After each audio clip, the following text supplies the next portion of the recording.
Morning students. आज अपन अपने पाठ नंबर 11 के जो आंकिक प्रश्न पढ़ रहे हैं उनमें जो आगे का जो प्रश्न है उसको अपन हल करेंगे। इसके लिए आपको उसके सारे फॉर्मूले जो याद रखने होंगे, थोड़ा सा प्रश्न को बस समझने की आवश्यकता है।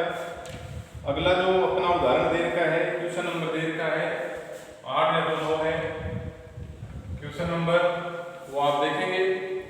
यदि 50 किलोग्राम की एक वस्तु को धरातल से 3 मीटर ऊंचाई तक उठाया जाए, अपने पास एक m बराबर 50 किलोग्राम द्रव्यमान की कोई वस्तु है, आपने उसको पृथ्वी तल से h बराबर 3 मीटर ऊंचाई तक उठा रखा है, तो इसकी स्थितिज ऊर्जा की गणना करनी है। हम जानते हैं पृथ्वी के नीचे की ओर एक बल गुरुत्वीय त्वरण लगता है जिसका मान 10 ms-2 होता है। तो ये प्रश्न में कह रहा है कि 50 किलोग्राम की एक वस्तु का धरातल से 3 मीटर ऊंचाई पर उठाया जाए तो इसकी स्थितिज ऊर्जा की गणना कीजिए। आपको प्रश्न के अंदर द्रव्यमान m का मान दे रखा है 50 किलोग्राम, ऊंचाई h बराबर दे रखी है 3 मीटर और गुरुत्वीय त्वरण g आप जानते हैं 10 ms-2। तो स्थितिज ऊर्जा, गुरुत्वीय स्थितिज ऊर्जा के लिए आपने सूत्र पढ़ा EP बराबर mgh। m का मान 50, g का मान 10 और h का मान अगर 3 रखा जाए तो यहाँ ये 1500 जूल ऊर्जा संचित हो जाती। यानी आप 50 किलोग्राम द्रव्यमान की वस्तु को अगर पृथ्वी तल से 3 मीटर ऊंचाई तक उठाएं और वो भी गुरुत्वाकर्षण बल के विरुद्ध, तो उसके लिए आपको 1500 जूल कार्य करने की आवश्यकता है, या जो आपके द्वारा किया गया कार्य है वो इसमें स्थितिज ऊर्जा के रूप में संचित हो जाता है। अब इसका इसी प्रश्न में आगे देखा है, अब इस वस्तु को मुक्त रूप से गिरने दिया जाए। पहले हमने उसको उठाकर 3 मीटर ऊंचाई पर पकड़ रखा है, अब ये कह रहा है कि इसको अगर मुक्त रूप से गिरने दिया जाए, छोड़ दिया जाए, तो इस वक्त इसका जो प्रारंभिक वेग है वो हो जाएगा 0। क्योंकि हमने पढ़ा था कि कोई भी वस्तु जब अपने हाथ में है, विराम अवस्था में है, तो उसका प्रारंभिक वेग 0 माना जाता है, 0 होता है। अगर इसका प्रारंभिक वेग 0 है और इसकी हमें गतिज ऊर्जा का मान ज्ञात करना है, तो गतिज ऊर्जा का मान ज्ञात करने के लिए सूत्र है 1/2 mv²। और हमें यहाँ प्रश्न के अंदर v का मान नहीं देता, तो हमें पहले ये देखना है कि v का मान कितना होगा। ये कह रहा है जब वह वस्तु ठीक आधे रास्ते पर हो, यानी जब ऊपर से नीचे की ओर आए, तो अब की बार h बराबर हो जाएगा 1.5 मीटर। इस 1.5 मीटर पर जब ये वापस आ रही है तब इसकी गतिज ऊर्जा कितनी होगी। तो गतिज ऊर्जा के लिए आपको वस्तु का वेग ज्ञात करना है, अंतिम वेग याद होना चाहिए, और न्यूटन की गति से अपन वस्तु का अंतिम वेग ज्ञात करेंगे। यहाँ न्यूटन की गति का कौन सा समीकरण लगाया जाए, तो गति के तीसरे समीकरण से, न्यूटन की गति का तीसरा जो समीकरण है वो है v² बराबर u² प्लस 2gh। u का मान यहाँ पर 0 है, तो 0 का स्क्वायर प्लस 2 गुणा 10 गुणा 1.5 गुणा हो जाएंगे 1.5, क्योंकि आप ठीक आधे रास्ते पर आपने इसको मान ज्ञात करना है। इसको अगर हल करें तो ये 30, ये तो 0 हो जाएगा, 0 प्लस इनको अगर हल करें तो ये 30 हो जाएगा।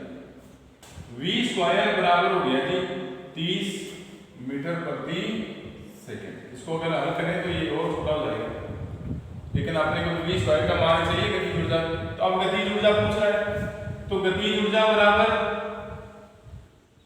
गतिज ऊर्जा E के बराबर होता है 1/2 mv²। 1/2 यहाँ लिखेंगे, m का मान लिख देंगे जी, प्रश्न में शुरू के अंदर देख के 50 किलोग्राम, v² का मान लिखेंगे यहाँ से 30। इनको अगर अपन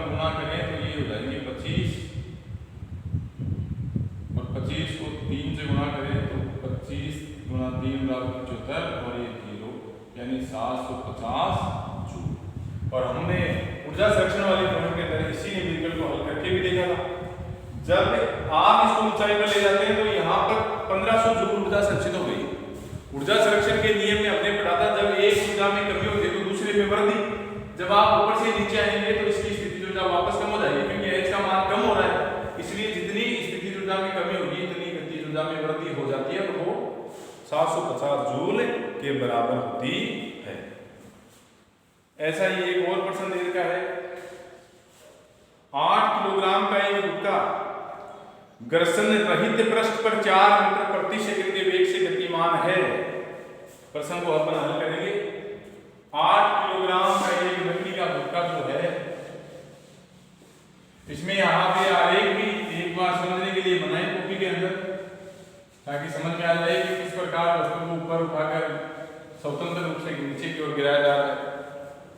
तो 8 किलोग्राम का एक गुटका घर्षण रहित पृष्ठ पर, यानी ऐसा पृष्ठ जिसका घर्षण बल बहुत ही कम हो, नगण्य तो नहीं हो सकता, शून्य नहीं हो सकता घर्षण बल, लेकिन नगण्य के बराबर थोड़ा कम हो, चिकना पृष्ठ हो, उस पर एक गुटके को खिसकाया जाता है। ये 10वां क्वेश्चन है। गुटके का द्रव्यमान m बराबर 8 किलोग्राम, घर्षण रहित पृष्ठ पर ये 4 मीटर प्रति सेकंड के वेग से गतिशील है, तो वेग v बराबर हो जाएगा 4 मीटर प्रति सेकंड। ये गुटका स्प्रिंग को संपीड़ित करके विराम अवस्था में आता है, यानी एक लकड़ी का एक गुटका है जिसका द्रव्यमान दे रखा है 8 किलोग्राम, ये v बराबर 4 मीटर प्रति सेकंड के वेग से गतिशील है। यहाँ आगे एक स्प्रिंग लगी हुई है, इस स्प्रिंग को यह जब गुटका स्प्रिंग से टकराएगा तो स्प्रिंग से टकराने के बाद में विराम अवस्था में आ जाता है। यदि स्प्रिंग नियतांक, स्प्रिंग के लिए जो k का मान है वो आपको दे रखा है, स्प्रिंग नियतांक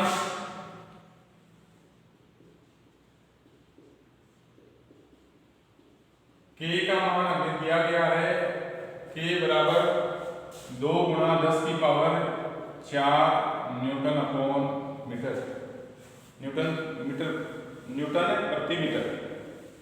तो इसमें संपीड़न कितना होगा, यानी जब ये गुटका इस स्प्रिंग से टकराएगा तो यहाँ जो स्प्रिंग है इसमें संपीड़न कितना होगा, ये कितनी संपीड़ित हो जाएगी। अक्ष का मान आपको ज्ञात करना है। पहले द्रव्यमान और वेग दे रखा है, तो गुटके की गतिज ऊर्जा,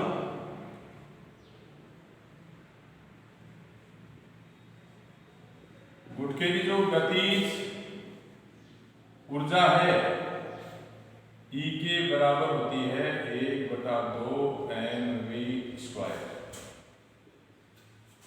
1/2 m का मान यहाँ 8 और v का मान 4 गुना 4, ये यहाँ 4 और 64 जूल हो गए। अगर गुटका 64 जूल की गतिज ऊर्जा के साथ आकर स्प्रिंग से टकराए तो स्प्रिंग में संपीड़न उत्पन्न हो जाता है, और स्प्रिंग की आकृति में परिवर्तन होने पर उसमें एक ऊर्जा संचित होगी जिसको बोलते हैं स्थितिज ऊर्जा। जब गुटका गतिशील था तो गुटके की जो गतिज ऊर्जा थी वही स्प्रिंग के अंदर स्थितिज ऊर्जा के रूप में संचित होती है, इसलिए गतिज ऊर्जा E के बराबर हो जाएगी EP और बराबर है 64 जूल, यानी गतिज ऊर्जा और स्थितिज ऊर्जा बराबर है, क्योंकि गतिज ऊर्जा ही स्थितिज ऊर्जा में रूपांतरित हुई है। और आपको अब क्या करना है मान अक्ष का, तो स्थितिज ऊर्जा की परिभाषा से, स्थितिज ऊर्जा की परिभाषा से आप जानते हैं E के EP बराबर है, EP बराबर होता है 1/2 के अक्ष स्क्वायर। लेकिन अपने को यहाँ अक्ष का मान ज्ञात करना है, इसलिए इसका पक्षांतरण करते हैं। स्प्रिंग के लिए आपको k का मान ज्ञात करना है, ये अक्ष का मान ज्ञात करना है, तो अक्ष बराबर हो जाएगा 2EP अपॉन k अक्ष स्क्वायर बराबर, और अब अक्ष बराबर हो जाएगा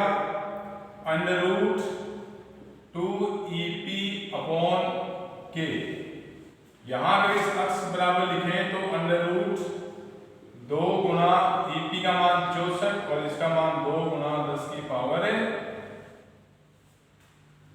% में दे रखा है 10 की पावर 4। अगर इसको अपन हल करें, कैलकुलेशन करें तो ये दोनों हो जाएंगे, 2 से 2 कैंसिल हो जाएंगे, अंडर रूट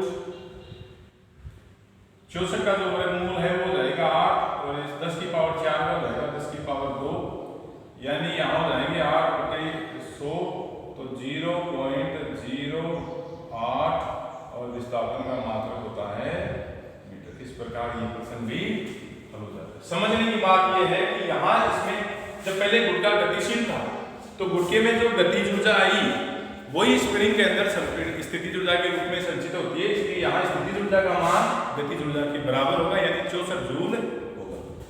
ये इस पाठ का अंतिम प्रश्न था। इसके अलावा पाठ के अंदर और भी जो प्रश्न है या कितना कार्य है ये आपको ध्यान में रखना है। एक प्रश्न है, बहुत बार ये पूछा गया है कि किए गए कार्य का मान शून्य कौन सी स्थिति में होता है। तो जब किसी वस्तु पर कार्यरत बल एवं विस्थापन दोनों एक दूसरे के लंबवत हो अर्थात थीटा बराबर 90 डिग्री का कोण हो तो किए गए कार्य का मान शून्य होता है। जैसे कूली अपने सिर पर 50 किलोग्राम का वजन उठाकर अगर पृथ्वी तल पर क्षैतिज दिशा में गतिशील हो तो गुरुत्वाकर्षण बल द्वारा किए गए कार्य का मान शून्य हो। एक हमने पाठ के सूत्र में पढ़ा था किसी भी वस्तु के ऊपर कार्य करने के लिए 2 दशाओं का होना आवश्यक है। ये प्रश्न बहुत बार पूछा गया है, कार्य होने के लिए किन 2 दशाओं का होना आवश्यक है। तो नंबर 1, किसी वस्तु का पर कार्य होने के लिए वस्तु पर बल लगना आवश्यक है, और दूसरा है बल लगने के पश्चात वस्तु में विस्थापन भी उत्पन्न होना चाहिए। मान लीजिए अगर आप बल लगा रहे हैं, जैसे दीवार को अपन सुबह से शाम तक धक्का मारते रहते हैं लेकिन फिर भी दीवार अपनी स्थिति से नहीं खिसके तो विस्थापन शून्य, इसलिए हमारे द्वारा किए गए कार्य का मान शून्य होता है। अब इस पास के जो नोट्स है, नोट्स की मैं PDF फाइल आपके पास भेजूँ, इससे पहले आप जितने भी जो वीडियो है उन सबको पढ़ें, देखें, उनके रफ कॉपी के अंदर नोट्स उतारें। जितने भी मैंने अंकित प्रश्न हल करवाए वो आप रफ कॉपी के अंदर करके देखें, और इसके बाद जो PDF फाइल आए उसके आप आसानी से नोट्स उतार सकते हैं। धन्यवाद।